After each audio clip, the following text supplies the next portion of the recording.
or they're battling it out for requalification. Totally. Just so you're clear on this, viewers, there's 45 pro surfers who do the World Championship Tour on a regular basis. There's room in each event for 3 wildcard surfers. Rounding out the 48 surfers Rounding in every out event. 48 surfers Top in the main 45 event. plus 3. That's right. Now, if you're in that top 45, to preserve your place for the following year, you've got to do one of 2 things. Either you can qualify through that World Championship Tour by coming in the top 28. Top 27, actually. Top 27 for the year. Now, it was top 28 at one point when there was only 2 injury wildcards. Now they made it top 27 with 3 injury wildcards. That's right, because they're just, I guess, acknowledging the fact that pro surfers do get injured and it's no fault of theirs. Pushing the limits more and more every year, exactly. That's right. So you can make the top 27, or you can make, I think it's the top 15 on the World Qualifying Series, which is a whole other range of events. I think over 50 events in all around the world, and 8 or 10 of them being really, really high 6 stars prize of the money. Super Series. That's right. You're getting $120,000 prize money there for the event, as compared with the $260,000 on offer here at the Billabong Mundaka Pro. 280,000 actually. That was 260 last year. They put the minimum prize money up to 280,000. So even by losing out your second round heat, the surfers still go home with $4,000. Wow! And Victor Ribas and Darren ORafferty, one of these, unfortunately for him, will be going home with $4,000 and 225 rating points with an equal 33rd finish, and the other surfer will be moving through to round 3. And 33rd, that's as bad as you can do in a contest here on the World Championship Tour. Well, up and riding, Victor Ribas driving down the line.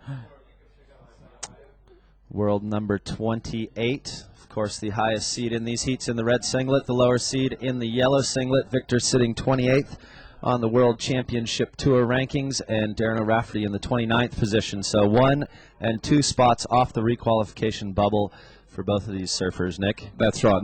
Just that little bit of extra pressure. And 33rd, the toughest spot you can finish in a contest. One of these surfers is going to have to suffer that. And, $4,000, it's all good, but, man, it's not the same as winning. Victor Ribas, you can see there on the screen, this guy has seen absolutely every facet of pro surfing in his career. He's actually the surfer out of everyone that has surfed the most heats in the world, all combined WQS and WCT events. Did you know that, Nick Carroll? If I hadn't known it, I would have guessed it. The guy's been through the hoops, man. He's surfed in so many different events, both levels, the WCT and WQS. He's dropped off the World Championship Tour at times, only to re-qualify through that qualifying series and come back for another bite of the cherry. I think he's at times had an amazing rating. I think back in 1999, I think he had a third in the world. Exactly, third in the world ranking, which is pretty incredible. And it's one of those things that you've got to treasure in your lifetime memories of pro surfing if you manage it. Now his opponent, Darren ORafferty, such a cheerful young bloke from Port Macquarie in Australia. He and his brother Michael. Great surfers since they were little grommets, so competing like maniacs in the Junior Pro Series way back when, and Darren just made the leap to this level of competition. Could be considered a bit of a journeyman surfer. His highest ever ranking at 26th. That's right. Has requalified in 26th position, 27th. Oh, and here he is once again. Speak of the devil. There he goes. Victor Ribas down the line, off the top. He's going to try and make it around this section. Another off the top. Get the feeling that both surfers are kind of, they're our trial bunnies, aren't they, really, Dave? They're figuring out the lineup as they surf this heat. Well, and it was kind of interesting, Nick, because they've already been out in the lineup an hour ago, and then the conditions were deemed not quite good enough to have them continue the heat, so we pulled them out. Now they're back out there, but neither of them wanted to stay out in the lineup and have a bit of a free surf. I mean, they knew that they were going to be back in the heat conditions within 45 minutes. I know you want to conserve energy, but you'd think that maybe catching a wave or two might help them get into rhythm with the ocean here at Mundaka this morning. Well, maybe they just didn't want to shoot their wads too early, like if it's a weird thing, man. You want to save your best for the heat. Now up and riding. You can see Victor on this wave got a bit of an awkward takeoff there, which I think kind of hampered him a little bit. You know, it took him a bit longer to gain speed than he probably would have liked. Comes round, bit of variety there off the top, down the line, and just gets him one last little lip bash. And dare I say, that takeoff, Dave, it's going to really be critical how well you position yourself just from the very, very start of these rides. It's a subtle thing, but it does make a difference. Well, and the wave does bend away. As soon as you're up and riding, it kind of bends away from you, so you really have to get in that pocket and get your speed going. It looks like there's still a bit of bump on the wave face as well. He might have dug a rail a little bit from takeoff there. May well have done so. And we were going to go to the scores, but apparently we don't have the scores up on our screen yet. So we'll get those to you as soon as we can. 2 waves so far for Victor Ribas and Darren ORafferty, current world number 29 out of Australia in the yellow singlet, playing the waiting game. Well, that's certainly the game out there right now. Both surfers are sitting just about as far down the lineup as you could possibly be, which is unusual given what was going on in the free surf sessions just before this heat. Most of the waves were hitting very high up the sandbar. These surfers have chosen to sit down there in order to avoid the very heavy rip which is pouring through that outer sandbar, and you know, it's a risk. If you sit out there, you might be sucked right off the sandbar and make it impossible for you to catch a set wave when one comes. They've decided to sit down a bit deeper and wait very patiently for a good wave to hit down here as opposed to right at the top end of the sandbar. Gorgeous day, Dave Mailman, here in Mundaka. Super clear, sunny.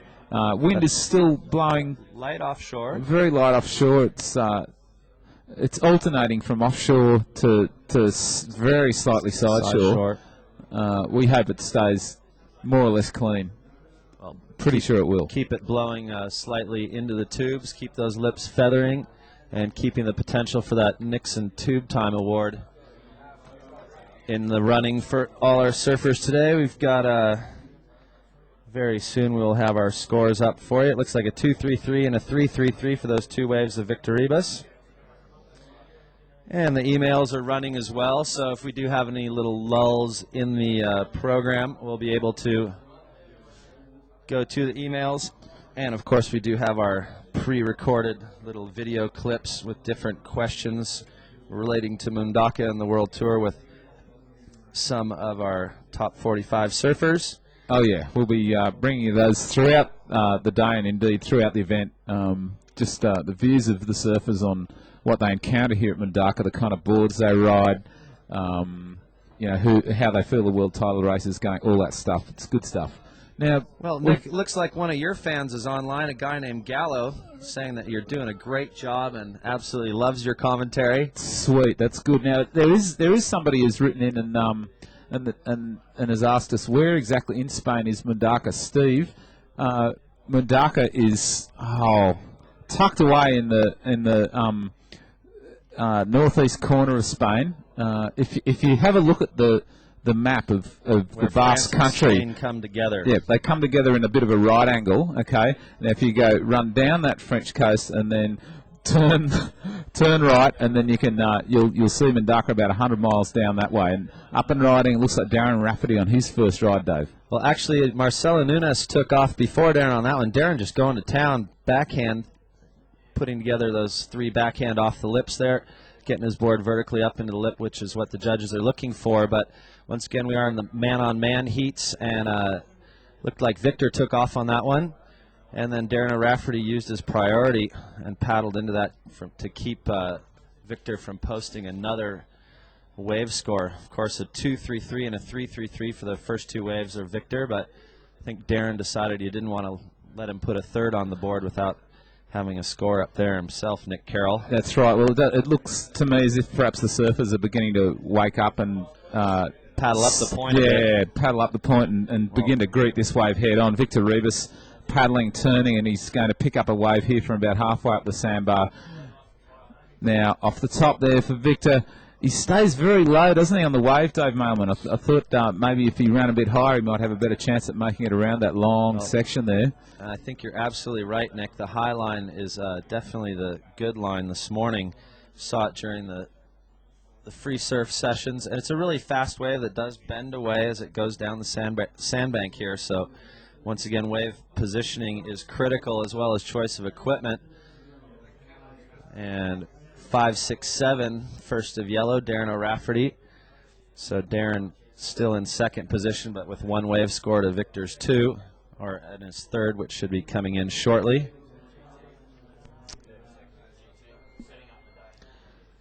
And we'll have our first interview of the day with GT down on the cliff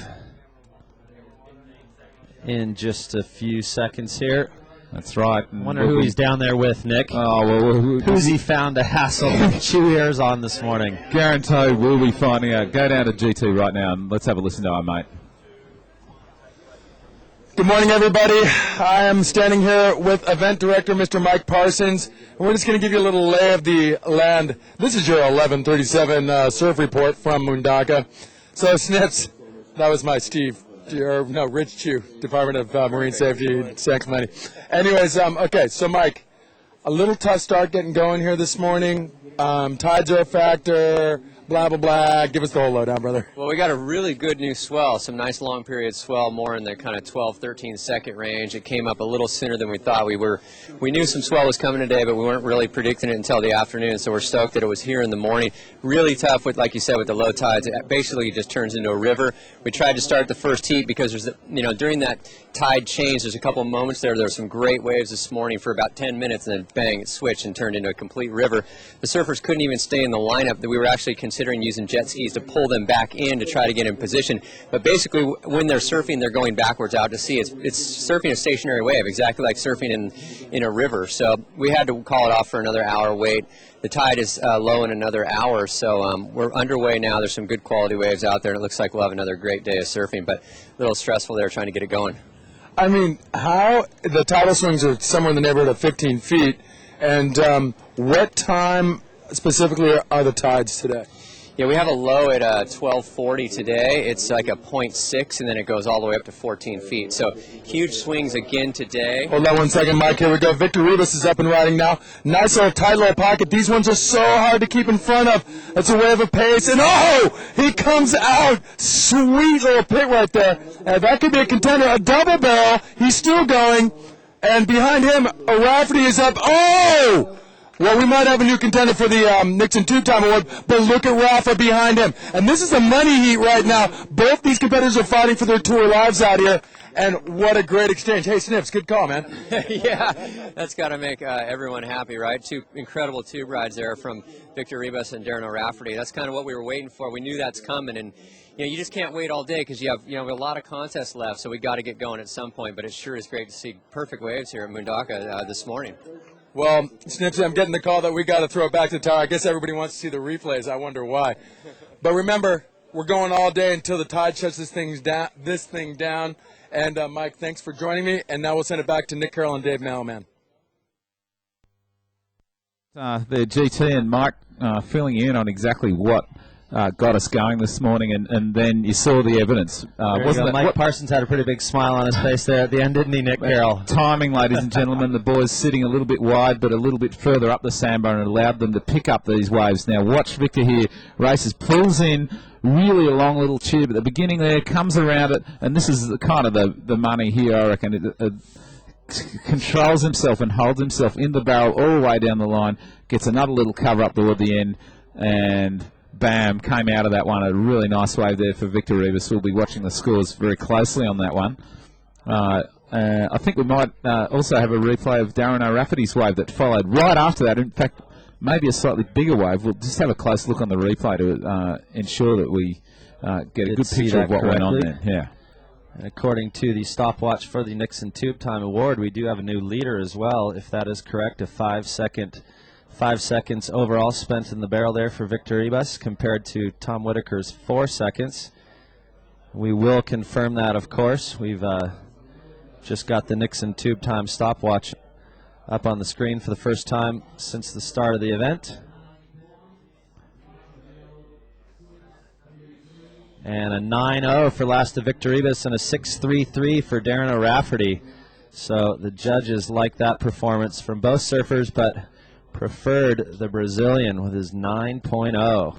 Well, man, I wonder if we just saw a pattern get set there in that exchange. Seemed to me that Victor used his goofy foot advantage brilliantly there, and the only way that you can really use it here is to get barreled and stay barreled on a small day. You try to do that backside out here, and like, unless you wanted the backside tube miracle workers like maybe AI or his brother, you know. That's exactly what we saw on the first day. Yeah, you're going to battle to gain speed inside the tube in order to make it, whereas the frontsider can kind of pump off the toes there and just get the rail up the face over and over again and stay with it. And so, you know, for Victor, that was the logical way to get a big score here. Backside, a lot of the time, a surfer can really throw a bit more spray off the top and show the rail a bit better. Speaking of backside tube riding, Nick Carroll, why don't you walk us through this one of Darren? Here he goes, Darren. Well, he judges this one nicely. He realises he's got his hands on a slightly bigger wave and pulls in and gets a really nice little short tube, though. He can't. Once again, you saw the rail drift down the face there. You know, if you'd had your toes into that rail, you would have been able to he probably could have pull it up in the pocket. That's right, but that wasn't available there for Darren. He just had to feel that backside rail slide down the face and out of the wave, and must have hurt him because he knew Victor had got a really, really good wave at the opening. Heard the people cheering from up on the cliff, so yeah, he definitely, as he came out, he saw Victor another 100 meters down the line. So a 6-3-3 for that last wave of Darren ORafferty and a 9.0 for Victor Ribas. And we are still actually getting our scores at the same time as you are over the internet. We'll try and get our situation screen back up so we can bring you the scores and situation in real time instead of in internet virtual reality time. But in the meantime, here he is once again, Vitorino, Nick. Yeah, well, he's on a bit of a high now, Victor.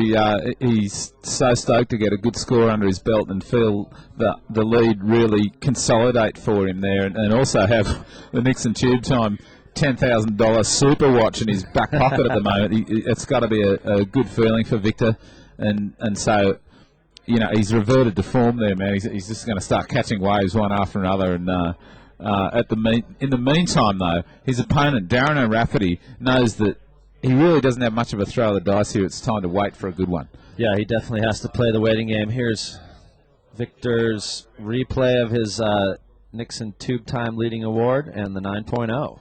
Very deep there in that first section, huh? He's just got the perfect line. Once he got the board in there, it didn't look like it moved at all. He looked like he was a bit surprised that he came out of that one away. And he pulls up and he realises, oh my goodness, I'm going to get barreled again if I can play my cards right here. Holds himself back in the tube, and you can see how he's able to pull that rail back up the face and hold himself high, which is the go at its small Mundaka stake, fairly high in the tube if you can. And he just pumps and keeps cruising down the line. Looks like the best surf movie you've seen, Dave. Oh, sparkling little lips. Bunyip dreaming again. It totally is. And there's Victor just pulling through the last section. He did make it out of that one, and that was the result was a 9-point ride and a solid lead now in this heat. There he is, Victor, very happy with himself. I'd love to be able to tell you a little bit quicker what he got on that last wave. We will get those situation calls up on the board for you as soon as possible. There we go, a 6.01 for that last wave of Victor. So Victor with a 6.01 and a 9.0, 15.01 total for him. Darren's best wave is 6.33. There's our lovely water shot from the boat out in the channel being driven by Aussie Mick. Yeah, and get a bit of a feel now, ladies and gentlemen, for what it's like to be in the lineup here at Mundaka with the hill rising and the old Church of Santa Caterina out there on the point, and all that, and the witches' caves up in the hills, witches' caves hanging out of the hills, and every kind of amazingly magical scenario you can possibly imagine here in the Basque Country. An amazing place to surf, Mundaka. Sometimes you just feel like you're in the Lord of the Rings or something. That's exactly it. You were actually, or someone was comparing. I think it was Nuno Jonet was comparing the Basque Country to Scotland. It does have a very mystical feel to it, especially with the mist coming off of the hillside and the green green forests up there in the morning, the south offshore devil winds blowing down the river mouth out of the valley. Well, now let's have a look out the back now, and let's see if Darren ORafferty's going this way. I think he is. Up and riding, Darren ORafferty. I guess he's going to try and go for moves here. He doesn't have much option. Darren trailing in this heat, and wow, he's going to need more than that if he's going to come back against that 9.0. Oh yeah. I mean, I'm sure he'll replace whatever his lamest score was, because that wasn't an altogether hopeless ride or anything. But he needs more than that to get hold of Victor. His first wave actually wasn't that bad, and we still haven't seen his score come up on the board for his first wave. Before the 6.33, put together a string of backside off the lips on that first one. Maybe it wasn't the biggest wave, but well, let's check out a replay of his last wave. Here we go, Darren. I think he had more hopes for this wave, really, you know. He felt like maybe this one was going to line up. He was looking up the line. It looked bigger up there.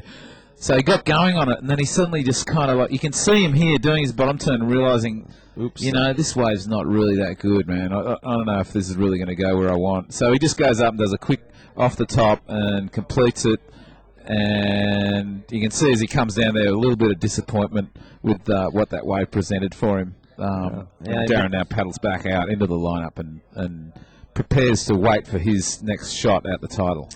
And, of course, he's left priority to Victor Ribas in the red singlet. Still not a bad wave. Got the board up into lip vertically 3 times. His fourth turn, maybe a little bit of a setup turn of the floater there, but definitely wanted something more. And here's Victor answering straight back to Darren ORafferty. Bam. Well, this wave looks like it's lined up a bit nicer. Victor does a huge floater there, and weirdly enough, it seems to lose him speed, but he gets back around the section. Another top turn, a third top turn, a fourth, using that frontside advantage. Outside, Darren ORafferty comes unstuck on his following ride, and so Darren will feel that lead slip further away from him, I think, with that exchange. And you could see at the end of that one, Victor knew that he was leaving a set wave out in the lineup for Darren ORafferty, and as soon as he'd finished his wave, he quickly kicked out and looked out the back, hoping that he would not be seeing Darren in the barrel. And effectively, Darren had pulled into the 2, but couldn't quite make it out of that one. Let's have a look at Victor here as he rides what's probably going to be his second highest scoring wave of the heat. You'd have to think so. Yeah. Now, Victor gets going, and he loves the floater, Victor Ribas. Well, floaters have been scoring big here, Nick, much bigger than they do in a lot of other places. She even got the front side grab there as he came down out of the lip. He totally did, and I thought he might have lost the wave then, but he stayed with it, and what's more, came back with another quick little floater down the end section, and a bit of a hack, trying to change it up there to give the judges an opportunity to score on variety, and finishes off with a couple of snaps down the line here. Very Victor, man. How often have you seen him do that turn, you know? About 100,000 times, but That's he does right. it very, very well.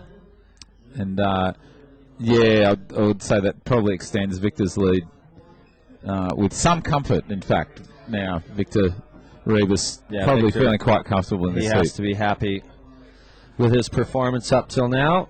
Well, ORafferty only really has one thing up his sleeve right now, and that is wave priority. He's now sitting out the back, and he has uncontested first priority for the next wave that comes through. He's going to get to choose the best of the set wave that comes next around the corner. It'll probably be only a couple of minutes away. And now the swell is consistent out here today. There are little lulls in the swell as there have been over the last few days, but with this new swell, it actually seems like there's more waves rolling through the lineup, huh, Nick? Oh, yeah, you bet. There's consistent set waves. When sets come, there's 5, 6, 7 waves in a set, and they're about 4 or 5 minutes apart, and while they don't seem too consistent at the moment, I really feel like that's just the low tide affecting it. It's not going to do what it did yesterday, which was go kind of dead after the low tide passed, because this is a new swell and it's pretty fresh and it's got a little bit of impetus behind it. It's supposed to be building through the afternoon and into tomorrow before dropping off again in the evening between Tuesday and Wednesday. So, yeah, we should be seeing more and more action. There they are once again. Victor Ribas, Darren ORafferty in the water right now. Victor sitting on a 9-0 and a 5.77 on his last wave. Darren with a 5.67 on his first wave, a 6.33 on his second. And so now Darren actually does have a shot at this, but he needs a very big score, huh? He is going to need a big score. Let's see, what does Darren need? It's an 8.45. So he does need an excellent wave score. We saw Victor post a 9, so far from being impossible. And 5 minutes remaining, so we're coming down to the business end of this heat as Victor and Darren back in the channel, waiting patiently for the next set to roll through. Once again, Darren ORafferty needing an 8.45. And there's another view of this beautiful village of Mundaka. See the port entrance in the background, all the typical Basque houses, a few of the apartment blocks that some of us are staying in. There's Darren.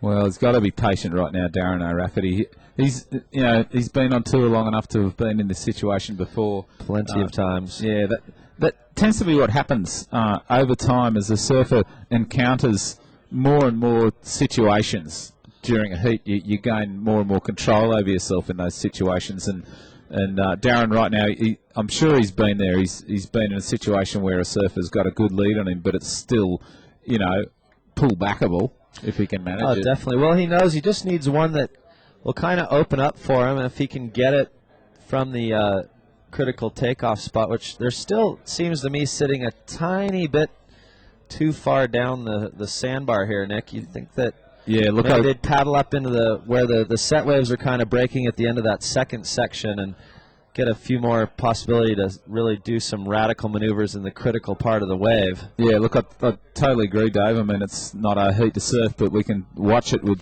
eagle eyes, and we can see now he's had a 6.3 for the 4 maneuvers on one wave. Well, let's have a look at his set now.